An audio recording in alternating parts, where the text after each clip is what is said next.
Are we at war? Are we not at war?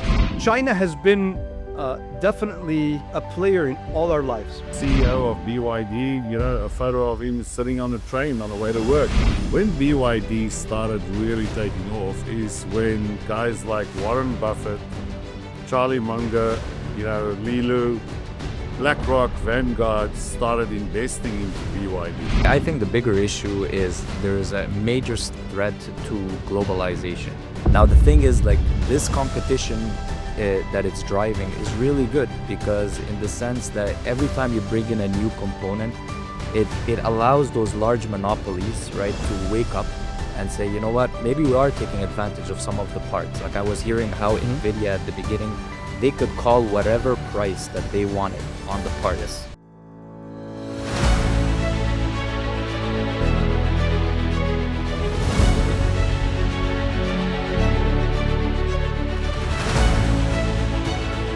Hello, everyone, and welcome back with us in Stars in Our Skies podcast.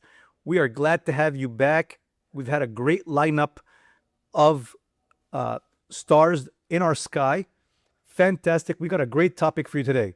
But before I go to the topic, a very important thing. Our analytics have shown that we're getting a lot of viewership, but 90% of our viewers are not subscribed. Do us a favor. It helps our algorithm. It helps us get you good content. It helps us get you stars like the ones that we've had, like Joe Hart, the CEO of Dale Carnegie, and all the other guys that we've had. So please do us a favor. Go subscribe. Hit the subscribe, okay? Hit the subscribe and like the video. Now, with that being said, today's topic is a very important topic. It seems like every day we wake up in the morning and the news is just so absurd. Are we at war? Are we not at war? Is the Strait of Hormuz closed? Is it open? The superpowers... Simulation. We're living in a cartoon simulation. What was a stable world, every day, are there tariffs? There's no tariffs. It seems like the superpowers are at it. Oh, wait. Are all the superpowers at it? Because it seems like the U.S. went at war in an area where we expect everybody else to jump in, yet there's one silent superpower. Is that strategy or is it not? We're in search for the truth. Here we are with my pals. Welcome, Rian, Gabby. We want to talk about the China X Factor. What's going on? Good. This is... China has been definitely a player in all our lives. If you look from the headsets we're wearing to the odds are, the laptops we're using, the screens we're having, maybe even what you're wearing in general. I would say somewhere around you, there's a made in China product. Why is China? I think it's all around us, mate. I don't really think people understand how big this thing is. This podcast is sponsored by eSky, a revolutionary AI-powered state-of-the-art learning management system for small to mid-size enterprises. I want to know what you guys think, because it seems, I'm looking online, and I know we were discussing this, all of us, all last week. There's a lot of podcasts that say, you know who the real winner of the war is? China. But they're not even in the war. I want to get to know your opinions about this. So we broke this down into a series. And we're going to be talking about the China X Factor. We're going to use one example, which we're going to talk about in depth today, which is BYD. Mm-hmm. If you don't know what BYD is, do a quick search. It is a rapidly growing EV car manufacturer. Are they really a car manufacturer? We'll get to that. And then the next 2 weeks, we're going to talk about how China's trying to take over silently over the world. And then we'll close with, are they really the real winner of the war or not?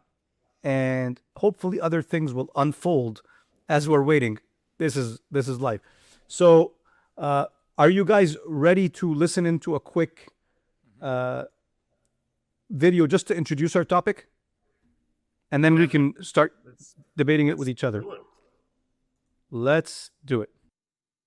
For about 100 years, the global car industry was dominated by three countries: Germany, Japan, and the United States. Out of them came the names that define modern driving: Toyota, Volkswagen, Mercedes, Ford, Honda, BMW. These weren't just companies. They were the pride of entire nations and the backbone of their economies. But in the space of 3 years, it's been a bloodbath. Mercedes watched its profit collapse by 28%. Porsche lost 92% of its bottom line in a single year. Stellantis, the group behind Jeep, Peugeot, and Fiat, posted a $26 billion loss, the worst in its history. Volkswagen announced 15,000 job cuts. Behind every single one of these blows, the same name keeps coming back: BYD, the company that until 2003 was still producing nothing but simple batteries. Back then, the very idea that they could one day compete with Tesla was so absurd that Elon Musk himself couldn't hold back a laugh when asked about them on live American television. Have you seen their car?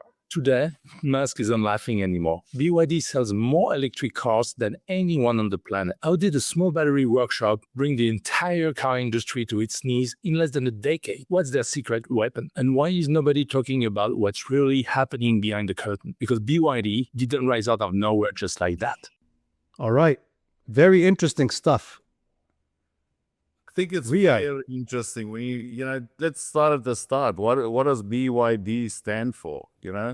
Let's build your dreams. So immediately it's gone from, just focusing on car building or batteries as they started off with, to now we're selling this lifestyle. And that's been a trend for like the last, I don't know, 30 years or whatever. Instead of selling a product, we're selling how it influences your lifestyle, like Gucci brands, even Ferrari, all that kind of stuff is like, it's become a thing of, I'm going to show people how successful I am. So yeah, they come and they change the company's name at the beginning and they build your dreams. So, if you want to start building your dreams, this is where you're going to start. Yeah, I think that's the subliminal thought that they put into people's minds. What do you guys think about that? I think so, but I think the bigger issue is there is a major threat to globalization, right? For the last 20 years, we've been harping on the fact that globalization is the best concept for supply chain. If you want something, outsource it. But if you've seen in the last year or two, this is, a bit major threat. Like companies don't want to rely anymore on outsourcing. And everything we've been hearing since the COVID is all about cost reduction. Yep. You want to make any profit, don't, figure out a way to streamline your operations. So I just think that this concept is kind of attractive. I mean, it is risky. It is risky. They're going back to the old days and saying, hey, you know what, let's do it ourselves. Let's figure out how we do this quicker, better in our household. If we're able to do it, let's just do it. Why should we just, give it to somebody else to take care of it? Shorter lead times, lower costs, right? Quality, that's questionable. But you know what? If I could get it quicker to people for a cheaper price, a lot of people are just willing to take things cheaper, and that's the name of the game now. It's like, hey, you know what? If I could get it for cheaper, and if that other guy doesn't give me a much better quality, I may as well go for the cheaper one. So I think it's a concept that we've lived in the past. I think it's becoming more relevant. And now we're talking about China. And China has always been the one that's supplying to others. And so they're saying, you know what, why don't we be in the power seat now? I think that's just a shift of power that's going on. I think for me, the interesting part is the fact that they started off, they weren't making any profits. I mean, they literally burned down factories, they actually destroyed their first cars because it was easier to destroy them than to try and sell the shit boxes. So at the beginning, I mean, they've been around, since 95 or whatever, building batteries, and then they got into the car making, and they vertically integrated the companies that were supplying them into their own ecosystem, which is, to me, quite brilliant. But I mean, as you say, there's a big risk that comes along with it. But also, to a point, there's, I mean, it's China. How many billion people are living there? That's massive. The economy. I know that they're producing food in different countries and importing it just because they don't actually have the capacity to look after their own people. But to, have a company like this, and they've got other companies that are literally waiting in line to take their place.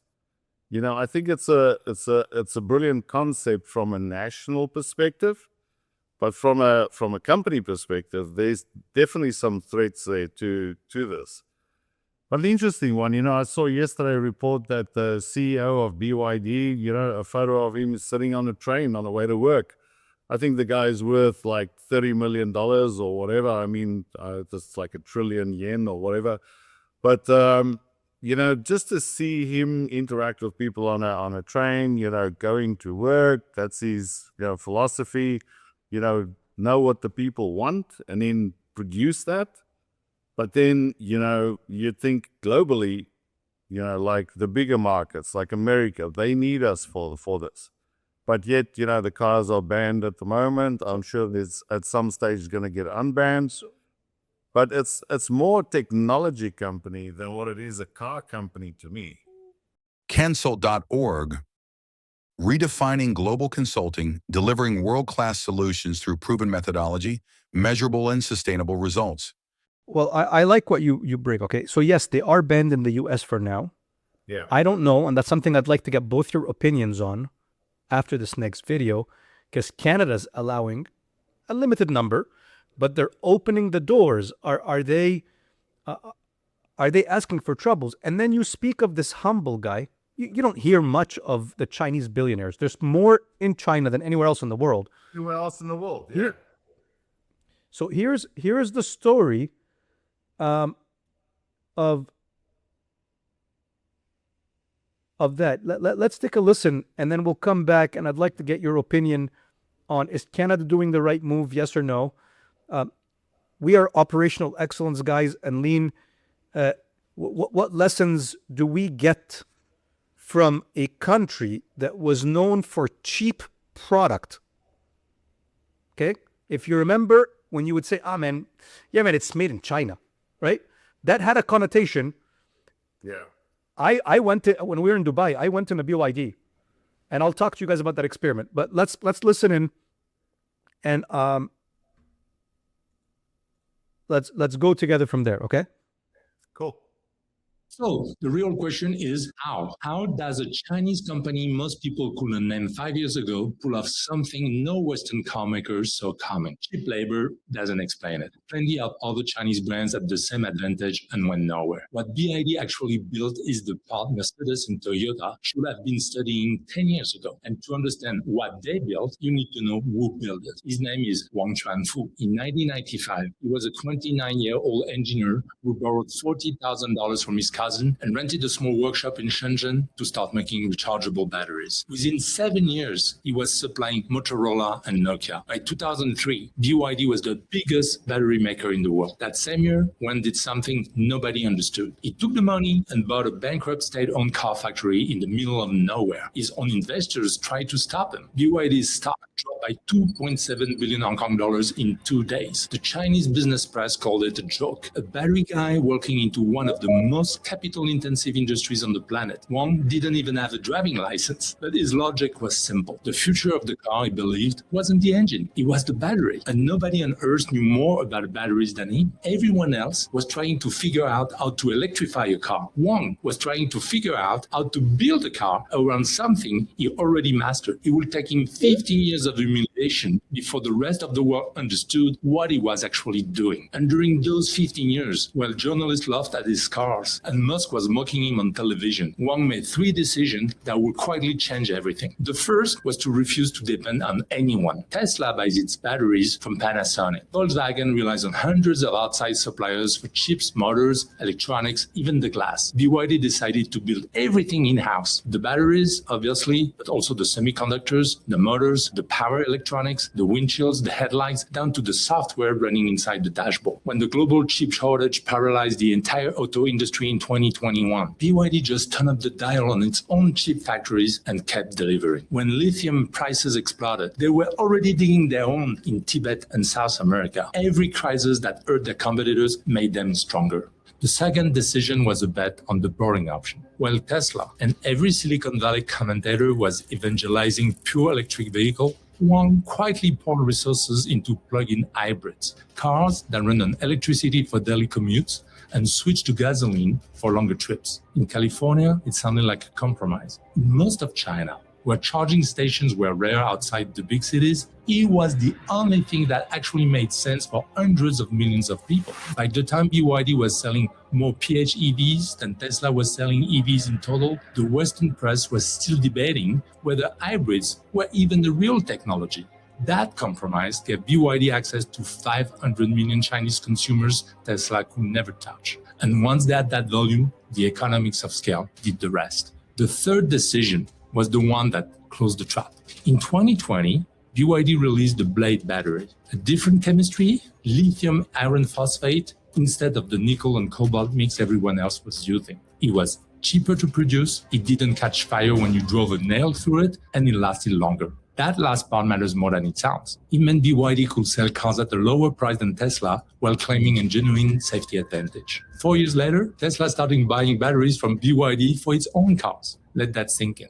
The company Musk laughed at on television is now supplying the batteries inside Teslas. Spoiler alerts, they stopped quickly. But you understand that BYD didn't just build better cars. They built a system that competitors structurally can't copy.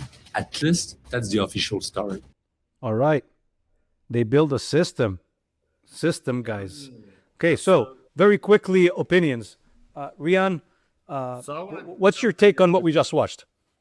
I want to jump in there quickly because I really want to try and do this guy's accent, but I feel I have no idea where to start.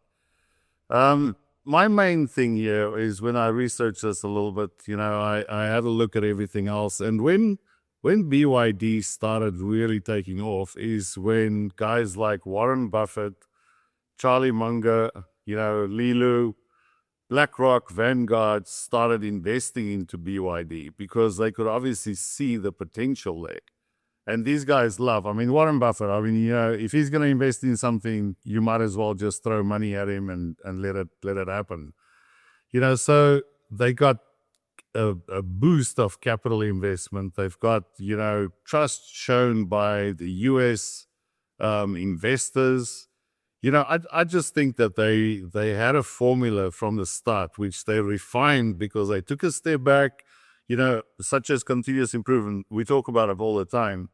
If you can't move forward, take a step back, reevaluate, choose a different path, and see if that one works. But with the investment from guys like, BlackRock and Vanguard, you really have to perform to be able to get to that point.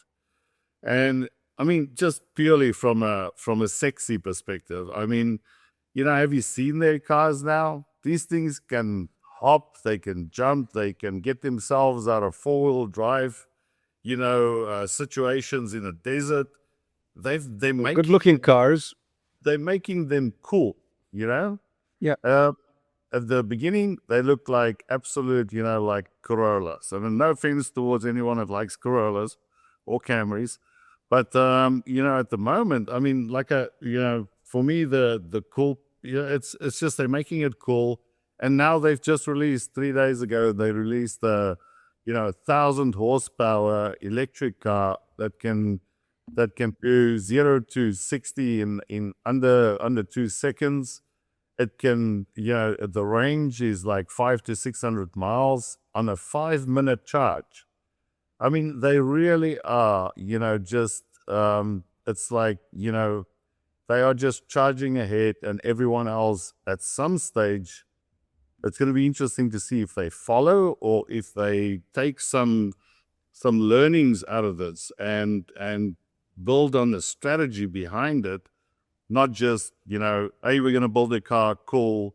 Who's our competition? Let's undercut them in price and deliver something, less valuable. That's my perspective. Knowing that everywhere BYD went, they drove the local car industry to the ground because they're so much cheaper. They're definitely good. German cars are suffering. French cars are suffering.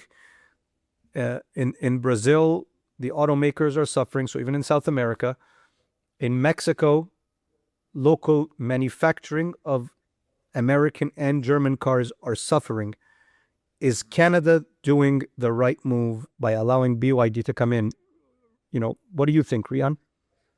Mate, I think it's a slippery slope. Yeah. So you wanna protect these. I'm gonna call it what it is: legacy brands. Yeah.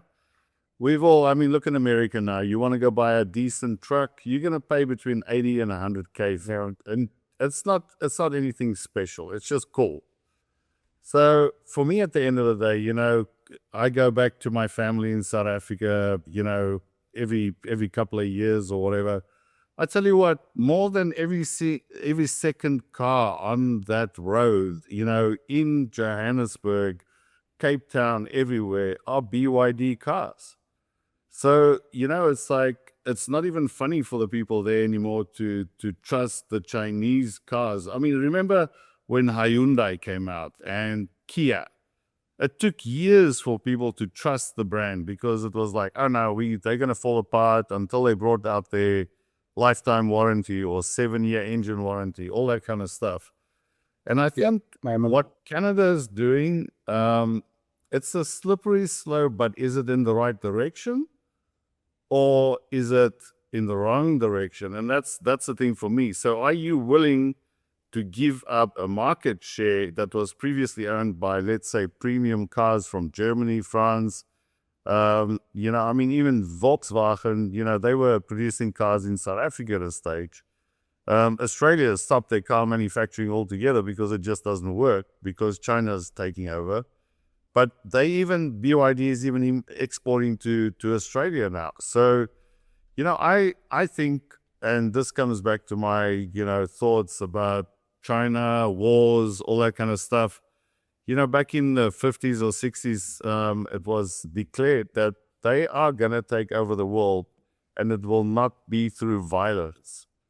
I think through their continuous improvement and through their, willingness to look at what they are producing and how they can perfect it, I think we've got a real potential champion that, and I'm going to say this, I think America is protecting Tesla at the moment because BYD is such a big threat. So maybe that's protectionism. If we believe in free trade, maybe there is maybe that's considered protectionism. Is that possible?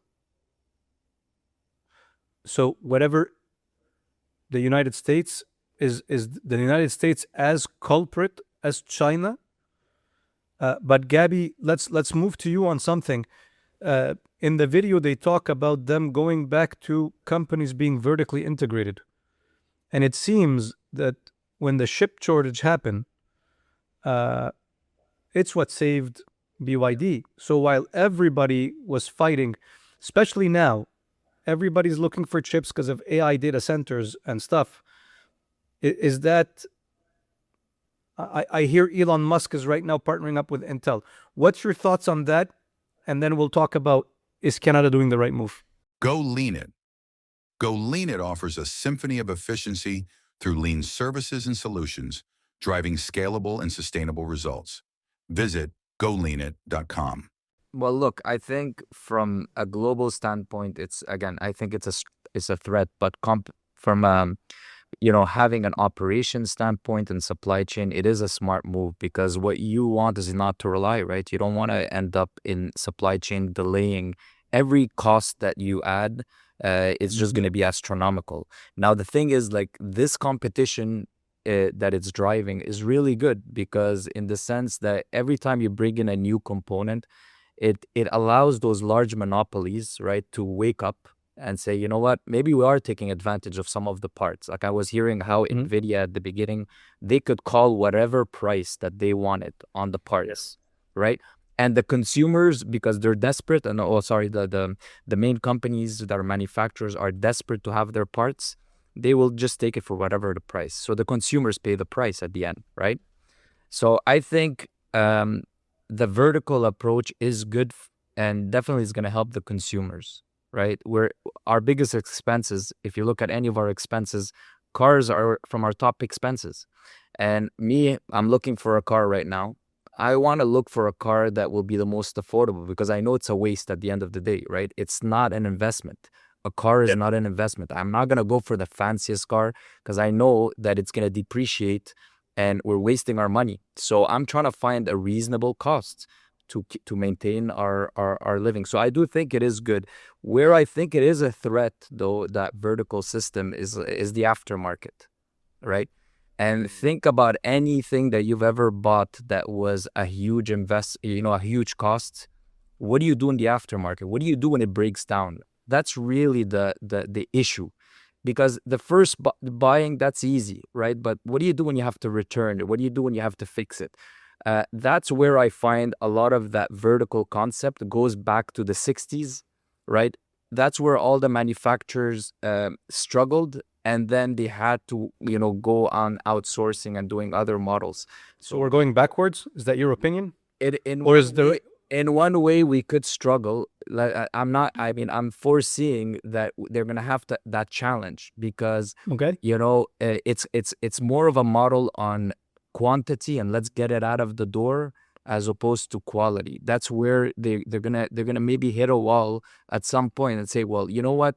You need a person next door to help you out with these parts. Mechanics are not gonna be able to supply those parts, so mechanics are gonna be expensive, right?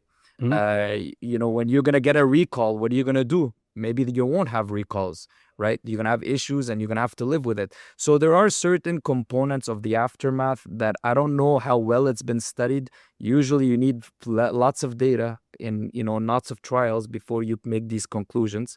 But again, I go back to the costs. For consumers, it is going to become more attractive. It's going to create competition. Competition is good, because then it's going to, make the monopolies kind of shake up a little bit and reduce some of their costs towards the manufacturer. So that's my point of view about verticals. But let's give it a shot. Let's go for it. I think it could be good for Canada. So Sure. Rian brought a very good point about China backing BYD, and we called it protectionism. And at the same time, we said the United States, by introducing the tariffs and by blocking BYD, they're also acting. So there are interference. Yeah. Is the U.S. doing it reactionary? And before you answer that, let me give you another piece of information. When you do the research, you realize the BYD sales were fictitious. For the first time, they were buying cars through shell companies. We're talking millions of cars, and being put in fields. And then the secondary used car market had a whole bunch of cars called 0-kilometer secondhand cars. They were never used. They were bought to inflate the numbers. They were backed out multiple times by the Chinese government. Is that real competition? Because Gabby mentioned competition, and competition is good for the consumer. Rian, is that real competition? Are we back to a Cold War where every country's protecting its aerospace, its automotive? Is that what's really happening here? Mate, I honestly have very strong opinions about this, because we're living in a time where there's global massive monopolies. and nothing is being done about it. It's actually being protected by the governments because of, the country's GDPs and all that kind of stuff. So, there's a lot of political stuff out there that is, there's bills, there's laws, all kinds of stuff being introduced. I mean, just look at AI at the moment. Everyone's scrambling to get rules and laws in place, but they don't really know what they're dealing with. So, it's going to be a process. But at the end of the day, I think, for me personally, like, why is BYD banned in America? I mean, there's issues of national security concerns. There's all this political stuff behind it. There's, they don't want it to take over the market and monopolize that, even though, they support, or we support, monopolies from every other industry out there. I mean, if you look at simple things like groceries, McDonald's, getting farmers to only grow certain, potatoes, that kind of stuff. So we are living in a big, monopolized world at the moment. And I do believe that this is why I'm saying it's a slippery slope, because if Canada is introducing, BYD now, it's like BYD is not just a car company. They're a technology company. So, they are producing their cars. They're going to get them on the road. They got cameras everywhere. They've got, software. They've got AI built into them. Yes, they're cool. I mean, geez, the stuff that I've been looking at is like, oh, I want one.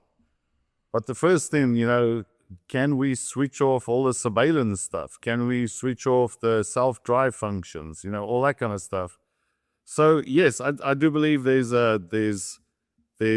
anti-competition stuff happening at the moment, which is we're sure. way above our wavelength. But at the end of the day, competition is what helps the consumer. Because, like I said, looking at a new truck, Gabby looking at a new car, so you're going to look for something inexpensive. Let's say you're going to spend $30,000 on a car. $30,000 on a car, what do you get? You get a Corolla with nothing, base in America and in Australia and, everywhere else.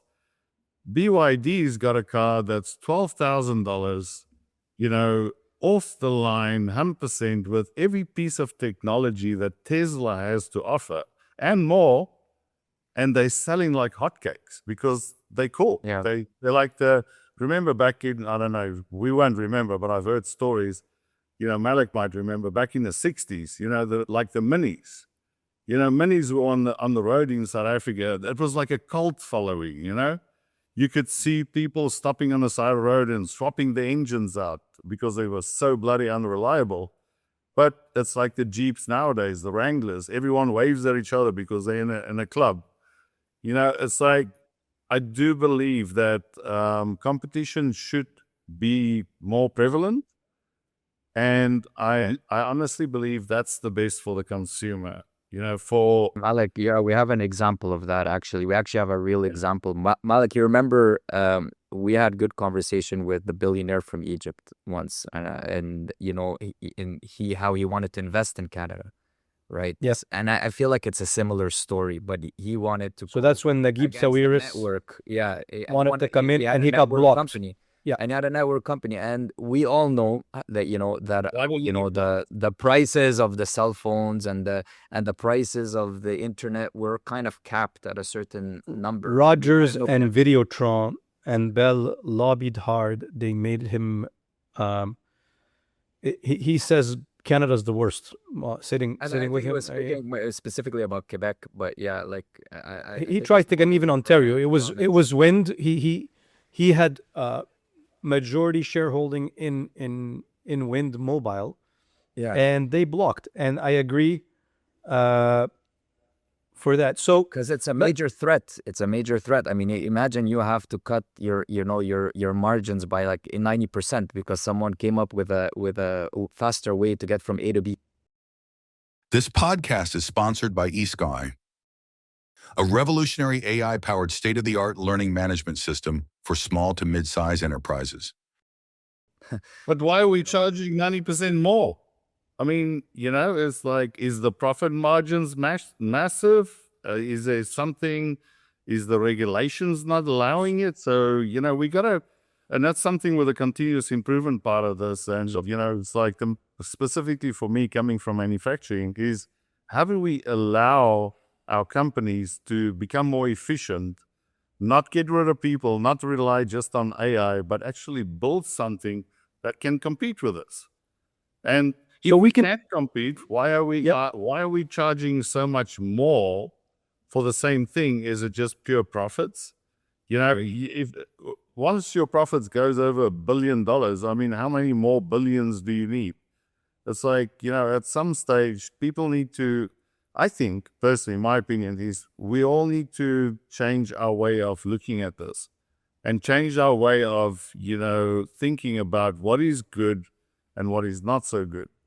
Because at the end of the day, mate, I live in Chicago now. It's like, I'm dying of taxes and stuff. I know Canadians are. And all of this money is going out. But what are we getting back in return for that? The whole family has to work so we can make ends meet, that kind of stuff. And I honestly believe that there's a better way. And if someone's finding that better way, is it good to ban them or is it good to learn from them? So we could talk about this, and we're talking about the China X factor as operational excellence, as lean manufacturing and lean engineers, as thought leaders in the space. I'd like to bring this to a close because honestly, our research team, as you guys know, the material they've supplied us, we could sit and do like 20 hours on the topic and we would not be done. Yeah. Okay. And you can argue on both sides. So I'd like to go 2 minutes each. Gabby, is there a reason you think Iran is quiet? Does BYD, I mean, we're in the middle of a war. It has something to do with energy. All of a sudden, if you go read 3 weeks ago, BYD's in trouble. A lot of the consumer markets, they're starting to feel it all of a sudden. You think they're being strategic? Or why are they quiet? And is the BYD story done, or there's more behind it? Who is quiet? Sorry, China right now because as a you said, country. I think you said Iran. That's why you said. Oh, in the Iran war. Sorry, I meant like China. Okay. Yes. Okay. Yeah. So I do think like the question is like, why are they quiet right now? And my closing thoughts on this. I do think there is nothing to be quiet about. I think it's not about being quiet. It's about a business strategy. Right now, the thing is, they never publicize as everything. They're not necessarily marketing everything to the global world. I think the idea is them running operations locally, making sure that they're spreading their manufacturing, and that's the whole idea. When you're moving away from globalization, the concept of globalization, it's less of an international news, right? Everything is done within their box. So for it makes absolute sense to that it's quiet and it's not making a lot of echo at this time. Right. But where it's going to be making a lot of echo is when everybody is going to be deciding to purchase these cars in their area of the world. And I don't know when that's going to happen. So when is America going to open up to that? That's when we're going to be hearing a lot more and there's going to be a lot more noise. But again, my closing thoughts on this is, if from a consumer standpoint, this is good news, right? Because what you want is definitely to pay less for your cars. Definitely. Like, I don't get why everybody's paying that much and putting their finances on the line to have a very nice car if they can get one for cheaper. Now, if they can manage to get these stuff at good quality, we're sold. We're sold, Okay. 100%. Rian, when we look at the war, whether the war with Ukraine or the war in Iran, Germany comes out as a big loser, and they're a big car manufacturing company. They had a deal with Russia to get petroleum and natural gas for energy at the lowest prices. Yeah. Someone could argue China's the bigger winner. They have reserves, they're doing things. Is China really the real winner, or is this just a hoax? What's your closing thoughts and, comment about BYD so we could wrap this lovely thing about the Chinese X factor in the economy? For me, it's something that we should all be keeping an eye on. I think it's something that, we've, my philosophy is there's different levels of, what's happening in the world and how much we will actually be exposed to and how much we'll know. So I do believe, with this war in Iran, there's a hidden agenda. And, a lot has got to do with the oil price. And the oil price, as we know, like with the gold, controls everything. And where the BRICS countries wanted to get away from the US dollar to purchase oil and stuff, I think this was a very strategic move in the first place. I do believe it's not a great decision in the world that every country has a nuclear weapon. I do agree with that. But at the end of the day, for me, and I agree with Gabby on this one, is when does the consumer start winning? Because everyone's reliant on the consumer, but they treat us like crap. Let's say it like that. And at the end of the day, we're spending a lot more money on stuff that, used to be. I mean, if you go back to the 70s or the 80s, a whole family could survive off one salary with a good car, a proper house, a dog and a cat, and they could go on holiday once a year. How many families these days can say that? But yet we're working twice as hard. Both parents are working. The whole family unit is getting pulled apart. And it's because of, in my opinion, these protection policies and global, the global part of where every country is looking after themselves instead of working together. So, I do believe with the wars that's happening, Germany is suffering, mate. I mean, if you see the losses that these car companies have posted, just car companies. I mean, now you're not even talking about, technology or anything like that. But hey, if I was Germany, I would not be happy with the setup. So who knows? They might upset the apple cart and go, look, we're going to take a side or we're going to play a little bit harder.